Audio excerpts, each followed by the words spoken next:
నమస్తే. శ్రీ భక్తి సాగర్ ఆధ్యాత్మిక ఛానల్కి స్వాగతం. నేను డాక్టర్ చిలకమరి నటరాజ్. త్వరలో మేము ఈ ఛానల్లో ప్రేక్షకుల కోసం భగవద్గీతను తీసుకురాబోతున్నాం. భగవద్గీతని ఎందుకు చదవాలి?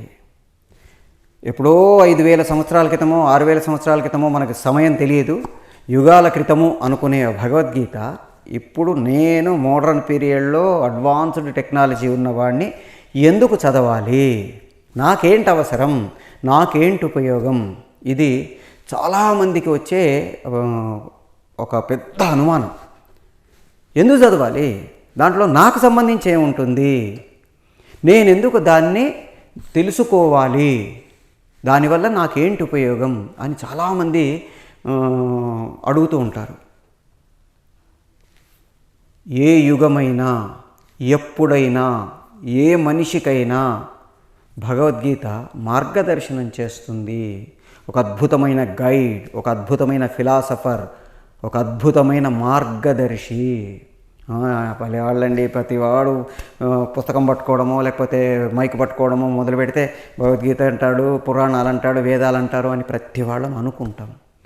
కాదు, భగవద్గీత అనేది భగవంతుడు స్వయంగా మన కోసం చెప్పిన ఒక గొప్ప మార్గదర్శనం. ఫిలాసఫీ చాలా చెప్తారండి, ఏముంటుంది చెప్పండి అని అడుగుతారు. ఒక్కొక్క శ్లోకం తీసుకొని ఒక్కొక్క అధ్యాయాన్ని విడమరచి మనందరి ముందుకు తీసుకురావడం కోసమే ఈ ప్రయత్నం చేస్తున్నాం. అసలు ఇవాళ భగవద్గీతలో ఏముంటుంది, ఎందుకు చదవాలి అనే పాయింట్ గురించి మనం కొంచెం సేపు మాట్లాడుకుందాం. భగవద్గీత భగవంతుడు అర్జునుడికి చెప్పిన మార్గదర్శనం. కౌరవులు పాండవులు ఇద్దరు వ్యూహాల్ని తీర్చి అక్కడ సిద్ధపడున్నారు. అప్పుడు ఎంత ధర్మంగా ఉండేది అప్పుడు అనేది మనం తెలుసుకోవాలి. 2 సైన్యాలు అక్కడ ఉన్నప్పుడు ధర్మరాజు 2 సైన్యాల మధ్యలోకి వెళ్ళి తమ వైపు తిరిగి, అంటే తమ సైన్యం వైపు తిరిగి, నేను ఒకవేళ ధర్మబద్ధంగా నడవట్లేదు, నేను చేసేది అధర్మం అని మన సైన్యంలో వారికి ఎవరికైనా అనిపిస్తే నిరభ్యంతరంగా ఈ క్షణంలోనే అవతలి సైన్యానికి వెళ్ళిపోవచ్చు. ఒక్కళ్ళు వెళ్ళలేదండి. 11 అక్షౌహిణి సైన్యంలో ఒక్కళ్ళు కూడా అవతలి వైపుకు వెళ్ళలేదు. అంటే ధర్మరాజు ధర్మబద్ధంగా యుద్ధం చేస్తున్నాడని వాళ్ళు నమ్మారు. ఇప్పుడు అవతలి సైన్యం వైపు తిరిగాడు, కౌరవ సైన్యం వరకు తిరిగి, నేను చేసేది ధర్మబద్ధము, నేను అధర్మ యుద్ధం చెయ్యట్లేదు అని మీకెవరికైనా అనిపిస్తే నిరభ్యంతరంగా మీలో ఎవరైనా మా వైపు రావచ్చు. ద్రోణుడు, భీష్ముడు మొదలైన పెద్దవాళ్ళందరూ తలలు దించుకున్నారు. ఎందుకు? వాళ్ళకి తెలుసు. కానీ తాము రాజుకి, ఇప్పుడు మన బాహుబలిలో చూసినప్పుడు కట్టప్ప రాజ్యానికి బానిస, కట్టు బానిస ఎలాగో భీష్మ, ద్రోణాది మహావీరులు చాలామంది తాము ఎవరి రాజ్యంలో ఉప్పు తిని బతుకుతున్నారో వాళ్ళ తరపున యుద్ధం చెయ్యాలి కాబట్టి అధర్మమని తెలిసినా వాళ్ళు అటువైపు నిలబడ్డారు. వాళ్ళందరూ తలదించుకున్నారు. ఒక్కడు ఆ కౌరవ సైన్యంలో నుంచి ఒక్కడు బయటకు వచ్చి పాండవుల సైన్యం వైపు వచ్చాడు. అతని పేరు యుయుత్సుడు. సో అంత ధర్మబద్ధంగా యుద్ధం చేసేవాళ్ళు. అలాంటి సిచ్యువేషన్లో అసలు ధర్మం అంటే ఏంటి, ఎందుకు చేయాలి, ఎందుకు చేయకూడదు? అర్జునుడు అడిగాడు కృష్ణుని, కృష్ణ ఆ 2 సైన్యాల మధ్యలోకి నా రథాన్ని తీసుకొని వెళ్ళు. తీసుకెళ్ళి ఆపాడు. ఒక్కసారి చూశాడు. ఎదుటి దాంట్లో తాతలు, తండ్రులు, అన్నలు, తమ్ముళ్ళు, గురువులు, మిత్రులు అందరూ ఉన్నారు. నేను యుద్ధం చెయ్యాలా? వీళ్ళను చంపాలా? దేనికోసం? రాజ్యం కోసమా? నా స్వార్థం కోసమా? వాళ్ళను చంపాలా? ఈ ప్రశ్న మనము ప్రతిరోజు వేసుకోవాల్సిన ప్రశ్న. నేను ఈ పని చెయ్యాలా? దేనికోసం చెయ్యాలి? నేను చేసేది కరెక్టేనా? కరెక్టా కాదా? మనకు భగవద్గీత చెప్పింది.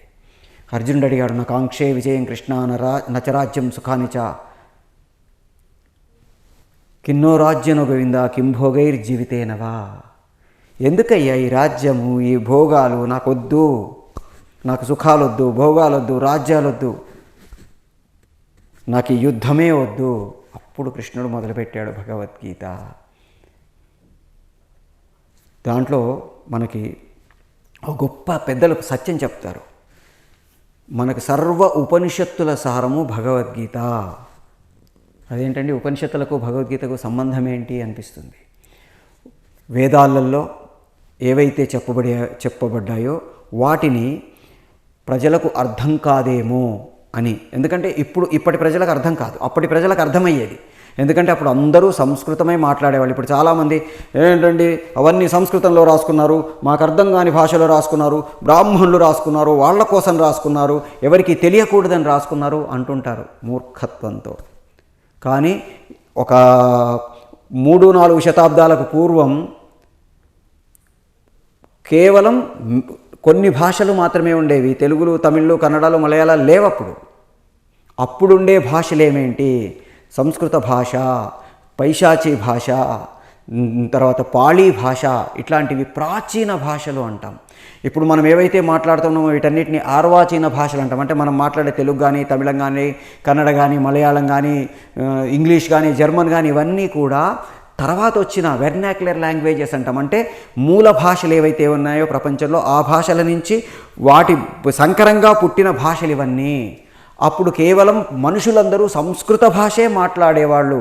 అందుకే కావ్యాలు కానీ, ప్రబంధాలు కానీ, పురాణాలు కానీ, వేదాలు కానీ, ఇతిహాసాలు కానీ అన్నీ సంస్కృతంలోనే ఉండడానికి కారణం ఏంటంటే అప్పుడు అందరూ మాట్లాడే భాష కాబట్టి. ఇప్పుడు అన్ని తెలుగులోనే ఉంటున్నాయంటే ఎవరో అన్నారంట, అబ్బా ఇంగ్లాండ్లో అందరూ ఇంగ్లీషే మాట్లాడతారు తెలుసా.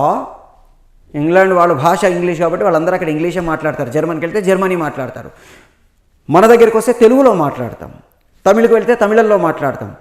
మన భాష, మనం నేర్చుకున్న భాష, మనం మాట్లాడే భాష ఏదైతే ప్రస్తుతం ఉందో ఆ భాషని మనం మాట్లాడినట్టే క్రీస్తు పూర్వం దాదాపు 4-5 శతాబ్దాల కంటే ముందు కేవలం సంస్కృత భాష మాత్రమే ఉండేది. మీరు అబ్జర్వ్ చేస్తే ఎక్కడో కేరళలో ఉండే శంకరాచార్యుల వారు సంస్కృతంలో శ్లోకాలు రాశారు, రామానుజుల వారు సంస్కృతంలో శ్లోకాలు రాశారు, మధ్వాచార్యుల వారు సంస్కృతంలో శ్లోకాలు రాశారు. అంతకుముందు నార్త్ ఇండియాలో ఉండే అభినవగుప్తుడు కావచ్చు, ఎక్కడెక్కడ భారతదేశంలో ఉండే అందరూ సంస్కృతంలోనేగా రాసింది. భరతుడు నాట్యశాస్త్రం రాసిన సంస్కృతంలోనే రాశాడు, రామాయణం వాల్మీకి రాసిన సంస్కృతంలోనే రాశాడు, వ్యాసుడు భారతం రాసిన సంస్కృతంలోనే రాశాడు. అప్పటి భాష సంస్కృతం కాబట్టి. అయితే ఇప్పటి వాళ్ళకు ఆ సంస్కృతం అర్థం కాదు కాబట్టి వాటికి సంబంధించిన వ్యాఖ్యానాలు ఇవన్నీ వచ్చాయి. వేదాలు కఠినమైనవి, వాటిని శృతులు అంటాం. అంటే వేదాల్ని అపౌరుషేయాలు, మనుషులు చెప్పలేదు, భగవంతుడి ద్వారా మనకు వచ్చాయి అని ఒక నమ్మకం. భలేవాళ్ళండి ఎక్కడి నుంచి వినబడతాయి అనుకుంటాం. మీరు ఇవాళ స్పేస్ నుంచి వచ్చే కాస్మిక్ కిరణాల ద్వారా వచ్చే సౌండ్ని అబ్జర్వ్ చేయండి. మీరు కొంచెం సేపు జాగ్రత్తగా అబ్జర్వ్ చేస్తే వాటిల్లో మీకు ఓంకారము, ఈ వేదాలకు సంబంధించిన నోట్స్ వాళ్ళు డీకోడ్ చేసే కెపాసిటీ వాళ్ళకు ఉంది కాబట్టి వాటిని డీకోడ్ చేసుకోగలిగారు. మనకు డీకోడ్ చేసే కెపాసిటీ లేదు కాబట్టి అదేంటో సౌండ్ వస్తుందండి అంటున్నాం. వాళ్ళు ఆ కాలంలో అద్భుతమైన జ్ఞానాన్ని కలిగి ఉన్న వాళ్ళు. మనం బ్రహ్మసూత్రాలు అంటాం వేదాల్లో, వాటిల్లో అసలు బ్రహ్మసూత్రము మొదలు పెట్టడమే అథాతో బ్రహ్మ జిజ్ఞాస అని మొదలు పెడతారంటే బ్రహ్మము అంటే ఏమిటి అంటే ఈ ప్రపంచంలో అన్నిటికంటే మొదటిది ఏంటిది, గొప్పది ఏమిటి అని తెలుసుకోవడం కోసం మొదలెట్టారు. ప్రశ్నించడము అనేది భారతీయ తత్వంలో ఉంది. ప్రపంచంలో ఏ మతం కూడా, ఏ ఫిలాసఫీ కూడా ప్రశ్నించడాన్ని అంగీకరించదు. నేను చెప్పింది విను, దాన్నే ఆచరించు అనేది ప్రపంచం చెప్తే, ప్రశ్నించే అధికారం, ప్రశ్నించడం ద్వారా జ్ఞానాన్ని పొందే హక్కుని మనకి భారతీయ సనాతన ధర్మం ఇచ్చింది. భగవంతుడు కృష్ణుడు అడుగుతాడు, అర్జునుడు ఎన్ని వందల ప్రశ్నలు అడిగాడు. నేను ఇది ఎందుకు చేయాలి, దీన్ని ఏమంటారు, దీన్ని ఎందుకు చేయాలి, ఇలాగే ఎందుకు ప్రవర్తించాలి, ప్రతిదానికి జవాబు చెప్పగలిగినప్పుడే అది సత్యంగా రుజువవుతుంది. మనం మన ఛానల్ పేరే సత్య జ్ఞానం అని పెట్టుకున్నాం. సత్యము అంటే మారనిది. ఏ యుగంలోనైనా, ఏ ధర్మంలోనైనా, ఏ మతంలోనైనా ఖచ్చితంగా మారకుండా ఏదైతే ఉంటుందో దాన్ని సత్యము అంటాము. దానికి సంబంధించిన జ్ఞానాన్ని మనం తెలుసుకోవడానికి ప్రయత్నం చేస్తున్నాము. సో భగవద్గీతలో అసలు సత్యం అంటే ఏంటి, ధర్మం అంటే ఏంటి, ఏది మంచి, ఏది చెడు, ఏది ఎందుకు చెయ్యాలి చెప్పాడు. అందుకే మనకు పెద్దలు చెప్పారు, సర్వోపనిషదో గావో దోగ్ధా గోపాలనందన పార్థో వత్స సుధీర్భోక్త దుగ్ధం గీతామృతం మహత్. మొత్తం అన్ని ఉపనిషత్తులు కలిసి ఒక గోవైతే, ఉపనిషత్తుల గోవేంటండి అంటే ఉపనిషత్తుల సారము. ఏ ఉపనిషత్తులో ఏం చెప్పారు, కఠోపనిషత్తులో ఏం చెప్పారు, కేనోపనిషత్తులో ఏం చెప్పారు, తైత్తిరేయ ఉపనిషత్తులో ఏం చెప్పారు, ఇట్లా మనకి దశోపనిషత్తులు అంటాము. మొత్తం అసలు 108 ఉపనిషత్తులు అంటారు. 108 ఉపనిషత్తులు మనకి వేద ప్రామాణ్యాన్ని మనకు అందించే ప్రాసెస్లో వచ్చిన ఉపనిషత్తులు. దాంట్లో కొన్ని ప్రక్షిప్తాలని తర్వాత రాయబడ్డవని నమ్మకం. ఏదైతే 10 ఉపనిషత్తులు మనకు వేద ప్రామాణ్యాన్ని అంగీకరింపజేస్తున్నాయో ఆ దశోపనిషత్తులు కూడా ప్రతిదీ కూడా మనకు ధర్మం అంటే ఏంటి, జ్ఞానం అంటే ఏంటి, బ్రహ్మం అంటే ఏంటి, ఏది ఎందుకు చెయ్యాలి అనే వాటిని మనకి చెప్పడం కోసం చెప్పబడ్డవి. ఉపనిషత్ అంటే దగ్గరగా ఉంచబడినవి అని. అంటే వేదాలకు దాదాపుగా అనుసంధానించబడి వేదాలకు దగ్గరగా ఉండేవి ఏవైతే ఉంటాయో వాటిని మనం ఉపనిషత్తులు అంటాము. వాటి తర్వాత మనకు పురాణాలు, ఇతిహాసాలు, ఆ తర్వాత కావ్యాలు, నాటకాలు, మిగతావి అంత సాహిత్యం, అద్భుతమైన సాహిత్యం. అందులో మనకు భగవద్గీత భగవంతుడు సాక్షాత్తుగా మన కోసం చెప్పింది.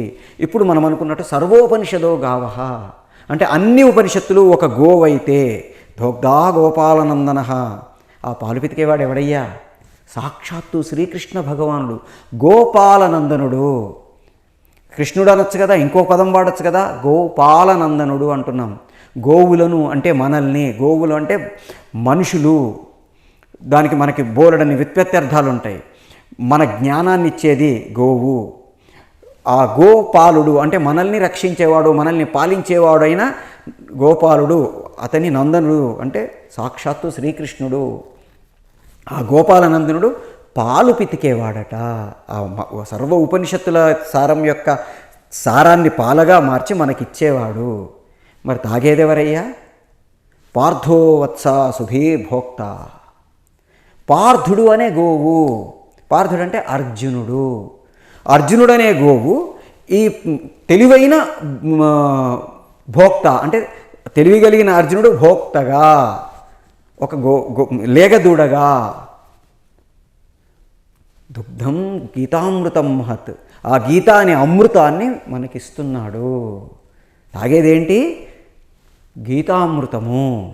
బాగుంది, వెరీ గుడ్, అంతా బాగుంది. ఇక్కడ నాకు ఒక సందేహం వచ్చింది.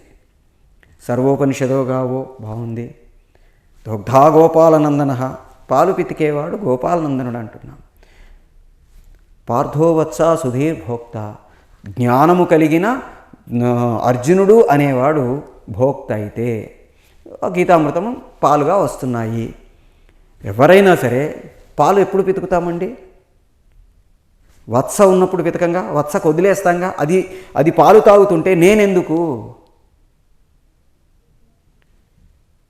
కదా? పాలు పితికేవాడు ఎందుకు? ఆ గోపాలనందుడు ఎందుకు అక్కడ? పార్థుడు అనే వత్స అక్కడ పాలను తాగితే మా ఉపనిషత్తుల సారం అతను తీసేసుకోగలిగితే మధ్యలో పాలు పితికేవాడు ఎందుకు? మన కోసం. ఈ వత్స అనేది మనకి జనరల్గా మన జనాంతికంలో అంటే మన నిత్య క్రమంలో ఒక దూడను తీసుకెళ్ళి ఆవు దగ్గర అలా స్టార్టింగ్లో పెట్టేస్తాం. అదేం చేస్తుంది? ఆ ఆవు తాలూకు పొదుగులో అలా ఒకసారి కొట్టి పాలను తాగడం మొదలెడుతుంది. దాన్ని పక్కకు లాగేసి ఇప్పుడు వీళ్ళు పెతుకుతూ ఉంటారు. ఆ దూడ తాలూకు నోటి తాలూకు స్పర్శ ఆ గోవుకి లోపల ఒక మాతృత్వాన్ని కదిలించి ఆ పొదుగు ద్వారా పాలను బయటికి పంపిస్తుంది. మీరు ఆ వత్సని అంటే ఆ దూడని దాని దగ్గరికి తీసుకువెళ్లకుండా మీరు పాలు పితుకుదామంటే పాలు రావు. ఇప్పుడు మళ్ళీ మనం ఇక్కడికి వద్దాం. అన్ని ఉపనిషత్తులు గోవు, పాలు పిండేవాడు గోపాలుడు. పార్థోవత్స అంటే అర్జునుడు అనే ఒక లేగదూడను అడ్డం పెట్టుకొని సుధీ భోక్త, జ్ఞానవంతులు భోక్తలు అంటే మనమందరం ఎవరైతే ఆ జ్ఞానాన్ని తెలుసుకుందాం అనుకుంటున్నామో వాళ్ళు భోక్తలుగా. దుగ్ధం గీతామృతం మహత, మా గీతామృతాన్ని మన కోసం ఆ అర్జునుడిని అడ్డం పెట్టుకొని భగవంతుడు మనకు ప్రసాదించాడు. అర్జునుడు చెప్తే అయిపోయిందిగా, మన దాకా రావడం ఎందుకు? మనం దాన్ని తెలుసుకోవడం ఎందుకు? ఎందుకంటే మన కోసమే భగవంతుడు అర్జునుడు అనే ఒక ఉపరాంతికాన్ని అడ్డం పెట్టుకొని మనకు నేర్పాడు. భగవద్గీత, భగవంతుడు, గీత అంటే గీతము, చెప్పబడినది, భగవంతుడి చేత చెప్పబడినది. సాక్షాత్తు భగవంతుడు ఎవరి కోసం చెప్తున్నాడు అంటే మన కోసం. భగవద్గీతలో వాడే ప్రతి పదం, ప్రతి అక్షరం ఒక నిర్దిష్టమైన అర్థాన్ని, భావాన్ని కలిగి ఉంటాయి. అక్కడ అర్జునో వత్స అనొచ్చు, లేకపోతే కౌంతేయో వత్స అనొచ్చు, పార్థో వత్స అని ఎందుకన్నాడు? పృథా అంటే పృథ్వీ, భూమి, భూమికి కొడుకు అంటే పృథకి కొడుకు పార్థుడు. పార్థుడు అనే పదం మనకి మామూలు మనిషికి సంబంధించి చెప్పాడు. పార్థాయ ప్రతిబోధితాం భగవతా నారాయణానయ స్వయం వ్యాసేన గ్రథితాం పురాణ మునినాం మధ్యే మహాభారతం అద్వైతామృతవర్షిణీం భగవతీం అష్టాదశాధ్యాయినీం అంబా త్వామనుసందదామి భగవద్గీతే భవద్వేషిణి అని శ్లోకం. పార్థాయ ప్రతిబోధితాం అసలు మొదలుపెట్టడమే పార్థుడు అనే పదంతో మొదలెడతాడు. ఎందుకు పార్థుడు అనే పదం వాడాడు? చాలా చోట్ల కృష్ణుడు అర్జునుడిని కౌంతేయ, పార్థ ఇలా సంబోధించే ప్రాసెస్లో ఎక్కువసార్లు పార్థ అనే పిలుస్తాడు. పార్థ అని పిలవడం కారణం ఏంటంటే పార్థ పృథ అంటే పృథ్వీ, భూమికి సంబంధించిన వాడు కాబట్టి, అంటే మనుషులకు చెప్పడం కోసం, పార్థ అంటే మనకు చెప్పడం కోసం చెప్తున్నాడు. దాంట్లో ఏముంటుందండి? ఈ జనరేషన్కి ఏముంటుందండి? Do your duty, don't expect the result. Result expect చేయకుండా నేను ఎందుకు నా డ్యూటీ చేయాలండి అనిపిస్తుంది మనకి. ఎక్స్పెక్టేషన్స్ ఎప్పుడైతే మొదలు పెడతామో మనకు తెలియకుండా మన మైండ్లో కానీ మన బాడీలో కానీ రియాక్షన్స్ స్టార్ట్ అవుతాయి. దానివల్ల మన ఆరోగ్యాలు పాడవుతాయి. ఆరోగ్యం కోసం కావచ్చు. ఎప్పుడైతే ఎక్స్పెక్టేషన్స్ పెట్టుకుంటామో అది కాకపోతే డిప్రెషన్స్లోకి వెళ్ళిపోతాము. ఎక్స్పెక్టేషన్ పెట్టుకోకుండా మనం డ్యూటీ చేస్తే డిప్రెషన్ లేదు, ఏమీ లేదు. రిజల్ట్ వచ్చిందా సక్సెస్, రాలేదా మళ్ళీ ప్రయత్నం చేస్తాం. భగవద్గీతలో కృష్ణుడు చెప్తాడు, నువ్వు డ్యూటీ చేస్తున్నా, నేను చేస్తున్నా అనుకుంటున్నావు. కాదు, చంపేదేవుడు, చచ్చేదేవుడు. చంపేది నేనే, చచ్చేది నేనే. నువ్వు కేవలం నిమిత్త మాత్రుడివి. ఇంకో గమ్మత్తు పద్యం ఉంటుంది. కర్ణుడిని చంపేశాను అని అర్జునుడు బాధపడుతుంటే, నరవర నాచే నీచే వరమడిగిన కుంతి చేత వాసవుతే చంధరచే భార్గవు చేతన్ నరయంగా కర్ణుడు ఇలిగైన ఆరుగురి చేతన్ అంటాడు. అరే నువ్వు ఒక్కడివి నేనే చంపాను బాధపడుతున్నావు. కాదు నాయన, చాలామంది ఉన్నారు, నేను ముందు అసలు అందరికంటే ముందు చంపింది అని. కృష్ణుడికి ఏంటి సంబంధం అండి? అసలు భారత యుద్ధం జరగడానికి కారణమే కృష్ణుడు. యుద్ధం జరగడానికి కారణం చాలా దేశాల్లో భగవద్గీతని నిషేధించాలని పిటిషన్స్ కూడా వేశారు. అది యుద్ధాన్ని ప్రొవోక్ చేస్తుంది, దాన్ని నిషేధించాలి అని చాలా చోట్ల పిటిషన్స్ వేశారు. ఆ పిటిషన్స్ అన్నీ కొట్టివేయబడ్డాయి. ఎందుకంటే భగవద్గీత యుద్ధాన్ని ప్రేరేపించట్లా. ఆల్రెడీ అక్కడికి వచ్చి యుద్ధం చేయడానికి రెడీ అయిపోయారు. ప్రేరేపించడం ఏంటి? ఇంకా మొత్తం 2 సైన్యాలు 11 అక్షోహిణీలు 7 అక్షోహిణీల సైన్యం అక్కడికి వచ్చి నిలబడి ఉంది కదా యుద్ధం చేయడానికి. ఆల్రెడీ వాళ్ళు రెడీగా ఉన్న వాళ్ళని మళ్ళీ ప్రేరేపించాల్సిన అవసరం ఏముంది? కాదు. అక్కడ నేను చెయ్యాల్సిన పని ఏదైతే ఉందో అది చెయ్యకుండా వెనక్కి వెళ్ళిపోకుండా ముందుకు ఎలా వెళ్ళాలో మోటివేట్ చేస్తుంది. ఆ motivation, Bhagavad Gita is the motivator. మనం ఈ ప్రోగ్రామ్కే దాదాపుగా భగవద్గీత ఈజ్ ది మోటివేటర్ అనే పేరు పెట్టుదాం అనుకున్నాం. ఎందుకంటే భగవద్గీత ఎలా మోటివేట్ చేస్తుంది, ఏ పని ఎప్పుడు ఎందుకు చెయ్యాలి, ఎలా చెయ్యాలి.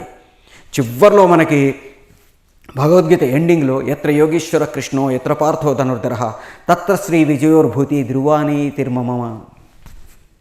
ఎత్ర యోగీశ్వర కృష్ణో, యోగీశ్వరుడు అంటే ఓం దబ్దటి అని కాదు. యోగము అంటే కాన్సంట్రేషన్.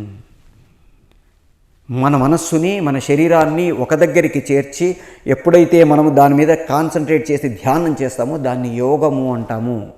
యోగీశ్వరుడు అంటే ఆ కాన్సంట్రేషన్లో పీక్కు చేరినవాడు. ఎక్కడుంటాడో అంటే మీరు కాన్సంట్రేషన్ ఎక్కడ చేస్తారో, ఎక్కడ పర్ఫెక్ట్గా మీ మైండ్ మీ బాడీ పెట్టి వర్క్ చేస్తారో అని మీనింగు. ఎత్ర పార్థో ధనుర్ధరః మనం ఫస్ట్ నుంచి చెప్పుకుంటున్నాం. పార్థుడు అనే అది మనుషులకు సంబంధించి, మనకు సంబంధించి చెప్పింది. ధనుర్ధరుడు అంటే యుద్ధం తీసుకోవడం బయలుదేరడం అని కాదు. ఒక డాక్టర్ ఉన్నాడు, ఆపరేషన్ చేయాలి, ఆపరేషన్ టేబుల్ దగ్గర డిప్రెషన్లోకి వెళ్ళిపోయి నేను చేస్తే ఈ పేషెంట్ బతుకుతుందో బతకదో అనుకుంటున్నాడు అనుకోండి. ఆ డాక్టర్ ఆపరేషన్ చేయడం మొదలెట్టాడు. కాదు, అతని చేతిలో ఆయుధం ఉంది, ఒక నైఫ్ కావచ్చు, సర్జికల్ నైఫ్ కావచ్చు, ఫోర్సెప్స్ కావచ్చు, ఇవన్నీ అతను ఆపరేషన్ చేయడానికి అవసరమైన ఆయుధాలు అతని చేతిలో ఉన్నాయి. ధనుర్ధరుడైన పార్థుడు ఎట్లాగో ఇక్కడ డాక్టర్ కూడా అలాగే. ఒక ఇంజనీర్ ఉన్నాడు, తను వర్క్ చేయాలి. అమ్మో ఇప్పుడు నేను ఈ బ్రిడ్జి కడితే కూలిపోతుందేమో అనుకుంటూ ఆగకూడదు. సో మనం మన డ్యూటీని మొదలు పెట్టడానికి ఏదైతే ఆయుధాలు తీసుకున్నామో అవే పార్థో ధనుర్ధర. ఎత్ర యోగీశ్వర కృష్ణో ఎత్ర పార్థో ధనుర్ధర. అంటే ఎక్కడైతే మనం కాన్సన్ట్రేషను, మన యాక్టివిటీ పర్ఫెక్ట్గా కాన్సన్ట్రేట్ చేసి ఉంచుతామో, ఎక్కడైతే మనకు కావలసిన వెపన్స్, ప్రతి ప్రొఫెషన్కి కొన్ని వాళ్ళ పర్సనల్ వెపన్స్ ఉంటాయి. డాక్టర్కి నైఫ్స్, స్టెథోస్కోపు, ఇంజెక్షన్ సిరంజులు, ఇలాగైతే ఆయుధాలు. ఒక ఇంజనీర్కి ప్రతి వాళ్ళకి, ఒక స్పోర్ట్స్ పర్సన్ అయితే వాడు ఏ స్పోర్ట్స్ ఆడితే, ఇప్పుడు క్రికెటర్ అయితే బ్యాటు, బాలు, ఇవి వాడి ఆయుధాలు. ధోని లాంటి వాడికి గ్లౌజెసే ఆయుధాలు. సో ఆ ఆయుధాలని రెడీగా చేసుకొని డ్యూటీ చేస్తే, మన కాన్సన్ట్రేషన్ అంతా ఒక చోట పెట్టి మన ఆయుధాలని రెడీ చేసుకొని మనం డ్యూటీ చేస్తే, తత్ర శ్రీ విజయోర్భూతి, అక్కడ విజయం కలిగి తీరుతుంది. ధ్రువాని ఇది మమ, అంటే ఖచ్చితంగా జరిగే తీరుతుంది. అంటే మన డ్యూటీ మనం పర్ఫెక్ట్గా కాన్సన్ట్రేట్తో చేయగలిగితే సక్సెస్ దొరుకుతుంది అని భగవద్గీత ఎండింగ్ వరకు చెప్పింది. స్టార్టింగ్ నుంచి ఎండింగ్ వరకు ప్రతి చోట ఎవరెవరు ఎలా చేయాలి, వాళ్ళ డ్యూటీని చేయడానికి వచ్చే అడ్డంకులేంటి, వాటిని ఎలా ఓవర్కమ్ చేయాలి, మన ఈ మోడర్న్ సొసైటీలో కూడా ఉపయోగపడేటట్టుగా భగవద్గీత మనకు చెప్పింది. వీటన్నిటిని ఒక్కొక్క ఎపిసోడ్లో మనం విడివిడిగా మోటివేషన్ తీసుకుంటూ మన డ్యూటీలోకి చేసే ప్రాసెస్లో మనం డిప్రెషన్స్లోకి వెళ్లకుండా, యాంగర్ మేనేజ్మెంట్ చేసుకోవడానికి వీలుగా, మన టైం మేనేజ్మెంట్ చేసుకోవడానికి వీలుగా, మనల్ని మనం మోటివేట్ చేసుకోవడానికి ఈ భగవద్గీతని మనం ఒక్కొక్క ఎపిసోడ్లో విడివిడిగా డిస్కస్ చేసుకోవడానికి ప్రయత్నం చేద్దాం. త్వరలో మీకు ముందుకు ఈ భగవద్గీతని తీసుకొని రాబోతున్నాం. సెలవు. జై శ్రీమన్నారాయణ. లైక్ చేయండి, షేర్ చేయండి. మీ అమూల్యమైన అభిప్రాయాల్ని కామెంట్స్ రూపంలో తెలిపి మమ్మల్ని ప్రోత్సహించడం మాత్రం మర్చిపోకండి. ఇలాంటి మరిన్ని ఆసక్తికరమైన వీడియోల కోసం మా ఛానల్ని సబ్స్క్రైబ్ చేసుకోండి.